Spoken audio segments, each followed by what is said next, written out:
Et donc, ce sont pas justement les trois choses que j'ai appris. La première chose, c'est la conviction, d'accord? C'est vraiment une chose super importante que j'ai appris. J'ai appris que ta conviction est la chose la plus importante que tu dois avoir. Et quand je parle de conviction ici, je parle de la capacité que tu as à faire fi de ce qui t'entoure lorsque tu as une idée que tu veux lancer. Parce que très souvent, lorsqu'on est entrepreneur, il faut se rendre compte que tu es en train de créer quelque chose qui n'est pas encore visible. Tu es en train de créer un business, tu es en train de lancer une activité qui n'est pas présente. Même si quelqu'un l'a déjà fait, que tu connais quelqu'un qui l'a fait, c'est pas pareil que toi de le faire. Et je ne parle pas ici de créer le prochain Facebook comme Mark Zuckerberg ou le prochain Elon Musk. Non, je parle vraiment de créer un business qui n'est pas encore présent. Peut-être tu veux lancer une marque de vêtements, une marque de produits cosmétiques, tu veux lancer un business en ligne, tu veux devenir coach, mentor, freelance et tout. Tu lances un truc de nouveau, de différent. Et tu dois faire preuve d'une conviction incroyable. Pourquoi? Pour deux raisons principales. Premièrement, parce qu'on vit à une ère où, à chaque seconde, tu es inondé d'informations. Tu as Facebook, tu as TikTok, tu as Instagram, tu as YouTube, on te parle, voici l'idée business du siècle, voici l'idée business de l'année. Et c'est difficile, en fait, de rester concentré sur ce que tu es en train de vouloir lancer. Tu auras également autour de toi ceux qui t'entourent, vu qu'ils ne comprennent pas forcément ce que tu fais, auront envie de te protéger. Ils auront envie de te dire, écoute, est-ce que tu es sûr que tu veux vraiment le faire? Ça a l'air risqué, ça a l'air différent. Tu peux être en temps, en argent peut-être. Est-ce que ça vaut vraiment la peine de continuer? Et à ces moments-là, tu veux vraiment t'ancrer sur ta conviction, sur pourquoi est-ce que j'ai lancé ce business. Et c'est extrêmement important parce que beaucoup d'entrepreneurs, quand je parle avec eux, quand je les coach, mes clients, très souvent qu'ils viennent avec moi, ils me disent que j'ai fait un moment que je fais différents business, mais rien ne marche vraiment. Et là, j'ai 3 trucs que j'aimerais lancer, je ne sais pas lequel faire. Et ce qui se passe, c'est que ces personnes-là ont des idées brillantes, mais elles ont du mal à rester concentrées sur une idée pendant assez de temps pour voir des résultats.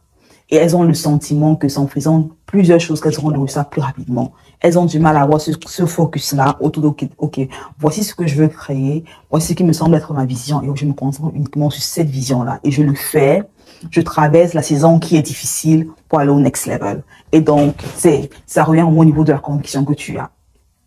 Très important. Il faut se dire également que ta conviction, en fait, est tienne. Et des fois, on a l'impression que on va demander conseil à un mentor, à un coach, à un grand frère, une grande sœur, une mère, tout. Non. La conviction que tu as, toi, c'est ce que tu, au profond de toi, penses devoir faire. C'est également ce que je suis quelqu'un qui est croyante, voilà. Et donc, je me dis, okay, il faut être obéissant à la vision qui est passée dans ton cœur. La vision que tu as, en fait, je dis toujours, elle est tienne pour une raison. Ça veut dire, je peux avoir une vision que mon partenaire ne comprend pas, que ma mère ne comprend pas, que ma sœur ne comprend pas. Mais la vision, elle est mienne, en fait. Et très souvent, on a le sentiment que, bah, écoute, vu que j'ai cette vision, je vais demander à ceux qui sont autour de moi s'ils la comprennent et s'ils la partagent. Parce qu'une fois que j'aurai leur OK, je pourrai avancer. Alors que le seul OK dont tu as besoin, c'est de dire, est-ce que cette vision est ancrée dans un désir de vraiment faire quelque chose de beau et de grand? Est-ce que c'est un truc que je me dois faire sur le long terme? Et si la réponse est oui, alors je veux que tu t'ancres vraiment dans ça assez fort. Parce que lorsqu'on joue des jeux vidéo, par exemple, on peut perdre un jeu, lancer le prochain, perdre un jeu, on peut le faire pendant des soirées, c'est fun et tout. Mais là, dans la vie réelle, lorsqu'on entreprend et qu'on passe d'un business à un autre, on se rend compte qu'on a perdu des fois des mois, des années à tourner sur place, des décennies à tourner sur place et à ne pas avoir le succès qu'on aimerait vraiment avoir. Et je le sais parce que pendant très longtemps, ça a été mon cas. Pendant très longtemps, je savais ce que je devais faire. Mais il fallait que j'aie le but de tout le monde pour pouvoir le faire. Il fallait que j'aie le but de X, Y, Z. Non, ce n'est plus le cas. Alors, la seconde chose que tu vas avoir, c'est du courage. Le courage est extrêmement important. Pourquoi? Parce qu'il y a des décisions que tu devras prendre qui seront difficiles, qui seront risquées. Et tu dois t'armer de courage pour pouvoir quand même les prendre. Souvent, on a le sentiment que c'est quand je serai prête que je vais passer à l'action. C'est quand j'aurai toutes les informations que je vais le faire. C'est quand je serai plus outillée que je vais le faire. Mais le courage, c'est en fait le contraire. Le courage, c'est de dire que je vais commencer à le faire et j'aurai des réponses au fur et à mesure que j'avance. Le courage, pour moi, était un truc très important en 2023 parce que en 2022, quand j'ai commencé ce business à temps plein en 2021, quand j'ai commencé en fait le business, il y a pas mal de choses que je savais que je devais faire, que je n'ai pas voulu faire, que je ne me voyais pas faire parce que je me disais que non, ça ne marchera pas pour moi et tout. J'ai pas envie de m'exposer à ce point et tout. Ou j'ai pas envie de passer ce cap-là. Et avoir du courage en fait est extrêmement important parce que tu vas te rendre compte d'une chose. Lorsque tu entreprends, la chose la plus importante que tu as, c'est la capacité que tu as à faire que ce que tu vends soit connu. La capacité à faire que ce que tu vends soit perçu comme étant intéressant, indépendamment de ton service ou de ton produit. Et donc, il y a des stratégies que tu dois mettre en place qui sont hors de ta zone de confort. Et si tu veux aller au next level, il faut que tu te rendes compte que ce qui va permettre d'arriver au niveau X ne verra pas d'arriver au niveau 10x, d'accord? Je dois être hors de ma zone de confort et faire preuve de courage à tous les niveaux. Ça veut dire le courage d'investir sur toi. Ça veut dire le courage d'employer quelqu'un. Ça veut dire le courage d'étendre ta team. Ça veut dire le courage de revoir ton offre et de l'améliorer. Le courage de changer tes habitudes, en fait. Tu dois faire preuve de courage et de confiance. Je n'ai pas toutes les réponses aux questions en faisant ce truc, mais je vais quand même suivre. Je vais me laisser guider divinement et voir où ça me mène. C'est très important. Car si tu veux uniquement faire les choses auxquelles tu es familière et qui te semblent confortables, tu ne grandis vraiment pas et tu ne te rends vraiment pas compte de ce dont tu es capable. Il faut que tu saches comment aller au-delà de ta zone de confort pour vraiment aller au next level, d'accord? Ça, c'est la deuxième chose, faire preuve de courage. Le troisième, c'est la communication. La communication, c'est l'une des choses les plus vitales que j'ai apprises. Pourquoi? Parce que la communication, c'est l'art de persuader, de vendre, c'est l'art d'influencer. Et lorsque tu vends encore, lorsque tu es entrepreneur, il faut te rendre compte que ton business grandira en proportionnellement à la capacité que tu as à vendre, à persuader et à influencer. Chaque jour qui fait, tu dois te demander, est-ce que je suis en train de persuader, d'influencer, de vendre? Parce que si tu ne vends pas, tu vas vendre tes clients, tes employés, tes partenaires, tu dois pouvoir communiquer ta vision d'une façon assez intéressante pour que les personnes qui sont en face l'acceptent et achètent de toi. Et donc, si tu ne sais pas comment communiquer de façon intéressante et comment positionner ce que tu as à vendre de façon intéressante et attrayante pour tes clients potentiels, tu feras moins de ventes. Et c'est la raison pour laquelle c'est l'une des grosses leçons que j'ai apprises en 2023. C'est parce que ça a littéralement brisé l'une des pensées que j'avais. Pendant très longtemps, je me suis dit, écoute, vu que j'ai commencé en tant que freelance en 2020, j'ai lancé l'agence de marketing en 2021. Pendant très longtemps, quand je me suis lancé, mon premier client me payait 700 € pour mon service.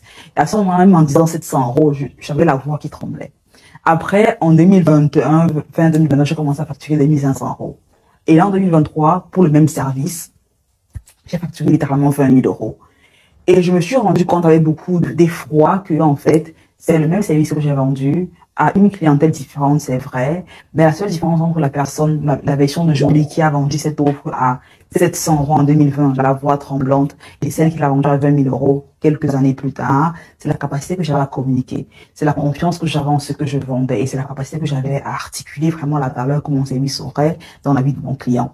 Et c'est très important que tu puisses te rendre compte de ça, te rendre compte que des fois tu as le sentiment que tu n'es pas où tu aimerais être parce que tu dois acquérir plus de compétences, tu dois peut-être changer de business, tu dois faire un truc complètement fou, mais des fois c'est juste là que tu as communiqué, là que tu as présenté ce que tu fais de façon intéressante et tu dois qui est-ce que tu présentes ton offre. Donc vraiment savoir comment communiquer, comment positionner ton produit de façon attrayante, c'est vraiment l'une des choses les plus importantes que tu peux apprendre en tant qu'entrepreneur parce que peu importe en fait ce que tu vends, littéralement, peu importe ce que tu vends, il y a des personnes qui vendent des marqueurs comme celui-ci et qui sont des millions. Il y en a qui vendent les mêmes choses qui n'arrivent pas à payer les factures à la fin du mois.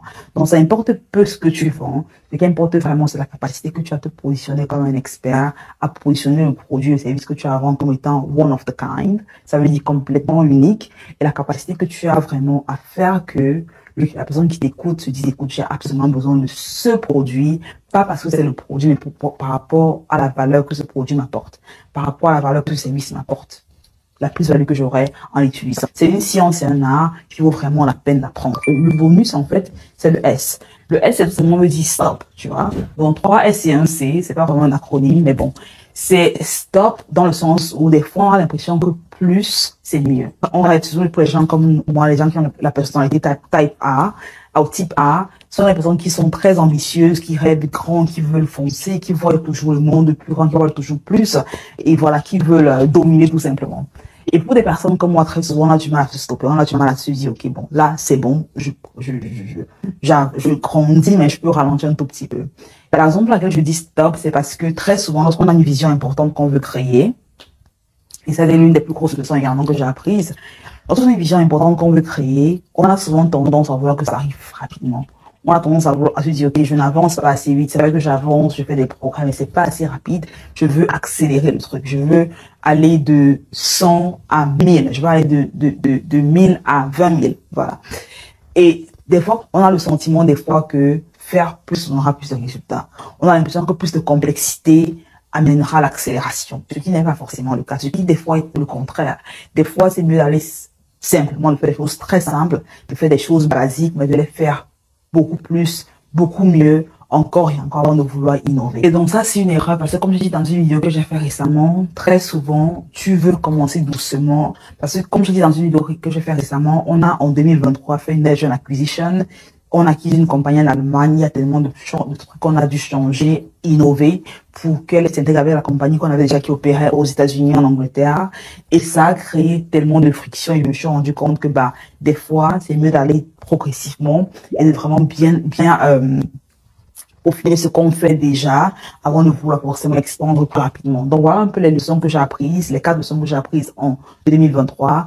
L'idée, c'est vraiment de les utiliser, fort de ces notions, savoir comment avoir une 2024 qui est beaucoup mieux. Parce que la vérité, c'est que on a tous la même vision, on a tous les mêmes objectifs. On veut tous plus d'argent, plus de paix, plus d'amour, plus de liberté. On a tous les mêmes choses. Mais la différence entre ceux qui y arrivent et ceux qui ont du mal à y arriver, c'est vraiment la capacité qu'ils ont à faire une rétrospective, apprendre de leurs propres erreurs et apprendre des erreurs des autres. Si tu commets la même erreur plusieurs fois, ce n'est plus une erreur, ça devient un choix. Et donc, ce que j'invite à faire, c'est vraiment te poser une introduction de 2023. Dis-moi en commentaire, quelle est la leçon que tu as apprise de 2023 qui fera 2024 une meilleure année. Parce que le plus important, c'est pas forcément de se faire des vœux, mais d'apprendre en fait mutuellement de ce que chacun a acquis afin de devenir meilleur. Mais si tu as regardé la vidéo jusqu'à la fin, si tu as des questions, laisse-moi savoir en commentaire, je me ferai un plaisir comme à chaque fois de te répondre. Si tu n'es pas encore abonné, sois sûr de t'abonner, c'est absolument gratuit. Partage la vidéo avec un ami que ça pourrait éventuellement aider. Je te retrouve au prochain épisode. D'ici là, je te laisse ces 2 épisodes dans le même volet que celle-ci pour t'aider vraiment à devenir un meilleur entrepreneur, un meilleur homme d'affaires en 2024 and beyond. Prends soin de toi. Bye